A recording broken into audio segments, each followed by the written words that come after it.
This episode is sponsored by Squarespace. Whether you need a domain, website, or online store, make your next move with Squarespace.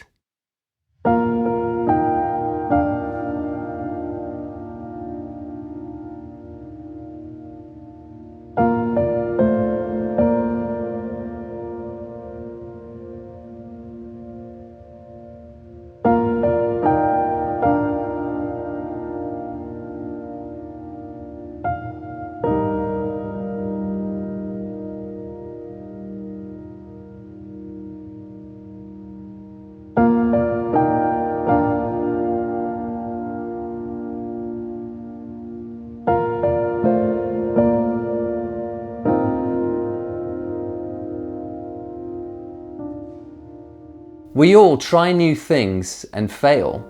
We might attempt a new photography project, or try out a new photography technique, or accept a really ambitious job for a client. And so often, whatever that thing is that we're trying just doesn't work out the way we want it to, or we make big mistakes along the way. Failure is a part of the deal if you're a photographer or an artist of any sort, but I think so few of us actually deal with it well. We take those failures to heart, we make them personal. We blame ourselves and we beat ourselves up and load guilt on top of ourselves. And I don't think any of this self-flagellation is very helpful. In fact, if we don't learn how to deal with it well, failure has the potential to kill our motivation, to stall our growth, or it might see us just giving up altogether. So in this video, I want to share with you some of my failures and the things I need to remind myself regularly when things don't work out the first time around. A few months back, I suddenly realized that I posted the first videos to this channel 10 years ago now, which is just crazy to think. And just for fun, I went back and I looked at some of those early videos that I posted, and I'll admit that I did a good deal of cringing as I remembered all the mistakes I made early on and the messy beginning this channel had. I also realized that you don't really know this story, and I thought it'd be a good one to tell you as we have this discussion about failure, because I think from the outside it can be super easy to assume that I just began this channel with a really clear idea of what I wanted it to be and just made little tweaks along the way. But the truth is that I began with a series of failures and even gave up completely pretty early on, and it taught me so much about how to deal with failure and how to choose to move forward from those early mistakes that you made and keep going. Back in 2015, I knew I wanted to do something.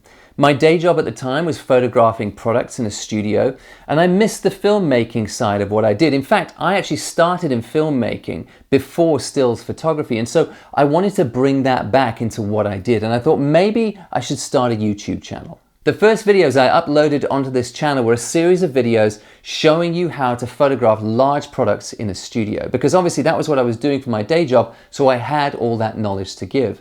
And I remembered when I was starting that job how I'd gone onto YouTube looking for tips and techniques on how to do product photography in a studio space with multiple lights well, and there wasn't that much out there. There was lots to do with small products on tabletops, but not much at scale for the big beds and dining sets that I was having to shoot day to day. So I realized back then that this little series showing the full lighting and post-processing techniques I used, including creating drop shadows and recoloring fabrics, might just fill a much needed gap online for those who were looking to do the same sort of work. So in January of 2015, I hired a little studio and filmed this 3-part series. And when I posted those videos online, they did pretty well. I think because there weren't a lot of other videos tackling this subject matter out there at the time.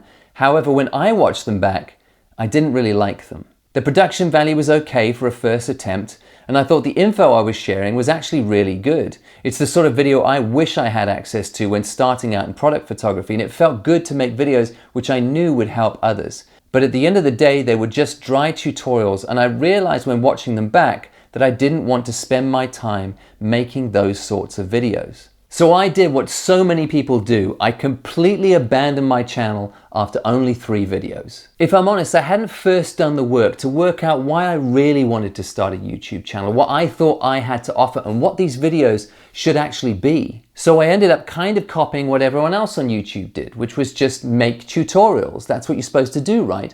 I wasn't thinking for myself yet, and I ended up doing something that really didn't fit who I am. So for about 16 months, from January 2015 to May 2016, I felt like a complete failure. I'd started something new that I really wanted to be a success, but I just felt like I'd made big mistakes and I didn't want to touch it anymore. And one day I was sitting around and I actually realized I do have some useful information. I now know through those mistakes that I've made what I definitely don't want this thing to be. And so I've moved that stuff out the way. I've done some work and now I can really focus on what I do want this to be. When I began thinking outside the box and realized that this could be absolutely anything I wanted to be, it was suddenly obvious to me. I wanted to make videos that felt a bit like what I used to do back in my old days working for the church. I missed speaking to people and helping them get a bit more of a handle on their lives, and I thought to myself, why couldn't I start a YouTube channel that is about photography and creativity, but has on purpose this underlying inspirational and maybe slightly philosophical bent to it? The next video I made was in Snowdonia, where I attempted landscape photography as a non-landscape photographer. And I spoke about burnout in the day job and how trying new things will help us fall in love with our art form again. And now we were off to the races. That video back in May of 2016 set the tone for the channel you know today. Thomas Edison famously said, "I have not failed, I've just found 10,000 ways that won't work." We often work out what we want something to be by failing first and working out what we definitely don't want that thing to be. It's very rare that we come up with a fully formed idea the first time around. For most of us, we fail and fail again and fail again, and we get there in stumbling increments. And if you run away after that first failure, you might miss the fact that it was always going to take you, say, 10 failures before you found that final idea, which means that you would have to find the resilience to get through 9 more failures before you got to that idea that was really going to work all along. Intellectually, we know that we learn so much more from our failures than we do our successes. But it's also true that so many of us get overwhelmed by the feelings around failure, and we will completely stall our journey unless we learn to recontextualize. Failure is good because it sparks critical analysis. It gets us to take a step back from our work and to look closely and work out, is this really what I intend?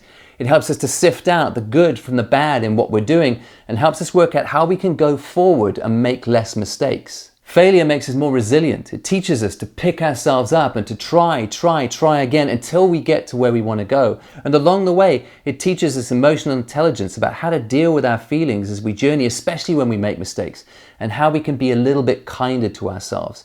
When we fail, we also learn what we lack, and that might be very practical, like missing skill gaps that we have. We might look at photography we've done or films that we've made and go, why doesn't this look the way that I intend it to? And the answer might be we don't yet have control over the camera in our hands the way we should. And so now we can give ourselves a curriculum to go out and teach ourselves the things that we need to know. We'd all like it if every new thing we tried started with a simple, neat and final idea and we just saw unbroken, roaring success. But that's not reasonable, and it's pretty entitled thinking. Statistically, most new ventures begin with a series of failures. And if you really could choose that early and unbroken success, would you? Think about this. If we just had an initial string of wins, there might be underlying issues in our work that are just being masked by our good luck. And the problem is that as we journey on, it's going to be much more uncomfortable for us when those issues come to the surface and there's a lot more eyeballs on what we're doing. So I think it's best to make those mistakes and walk down those dead-end alleys early on because it's a more robust way to grow. That way we know that that knowledge we have is all bought and paid for. It hasn't been copied and pasted from the hard-won experience of others, but rather it's been won fairly by us making our own mistakes. That way, when we have work out there in the world that we're really proud of, not only are we demonstrating our skills and showing the vision we have for our work, but we understand how we got there and we paid for every step. So when it comes to how you think about failure, and maybe you've experienced one recently and it's weighing heavily on you, I think you need to repeat this truth to yourself. Failure is forward. I've actually kept all those old videos I mentioned live here on this channel because to me, they represent an important part of my growth. And even though I cringe to watch them, I like them in this regard. They demonstrate to me better than anything that it was in this series of mistakes and false steps that I was able to build the channel that I have today. I've done the same with my Instagram. I don't remove images. So all those old early images which are just badly composed and I was getting my settings wrong and being very, very heavy-handed with the post-processing, all those images still sit on that page on my Instagram because to me, I'm not ashamed of the fact that it took me those failures to be able to build towards the photographer I am today. I know that failure doesn't feel good, but with the right mentality, it can be. Those things that come at us as setbacks, where we just think, why am I even bothering with this, can actually be seen as set forwards if we reframe them and learn the lessons they have to teach us. You'll have to deal with that quiet internal voice that whispers to you that you're a failure and that you have no real talent. But failing doesn't make you a failure. It's the most normal thing in the world. We only truly fail if we lose that mental battle and walk away altogether. We should expect failure and welcome it like an old friend who's coming to us with good advice for our own growth. And we should remind ourselves all the time that we're learning, even if it's what we don't want our work to look like. It's all still progress and work that needs to be done. So lick your wounds, learn your lessons, and choose to keep moving. With the right mentality, failure is always forward. Before I go, I just want to remind you that if you're looking for a way to support this channel, the best way you can do that is by picking up a copy of my Parable magazine. There are 5 editions available at the moment. Each one is by own photography and writing around a particular theme, and you can pick them up like this as a physical format printed on this beautiful uncoated matte paper, or you can grab a digital copy from my website, which is the PDF and an MP3 file of me reading the magazine to you. And just a warning that Parable Volume 1 is now almost sold out in its physical format. So if you want to grab a copy of that, make sure you do that soon. And at the end of this month, Parable Volume 6 will be out, so look out for that. And lastly, thanks again to Squarespace for sponsoring this episode. If you need a new website or a domain, they're a fantastic option. I've used them myself as my website of choice for over a decade now. When I started my website, I had a very clear idea of what I wanted it to be. It needed to be minimalist. My work needed to be front and center and doing the talking, and I needed to be able to run it myself. I didn't want to have to learn coding or have to go through some guy who'd built my website. And that's why Squarespace was the perfect solution for me, because they had a whole host of templates to choose from, all put together by professional designers in that nice, clean, minimalist style. And the back end of the website was super easy to use myself. I could just drag in text blocks, image blocks, videos, galleries, contact forms, and even set myself up a store.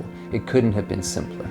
Start your free trial today at squarespace.com and go to squarespace.com/Sean Tucker to get 10% off your first purchase.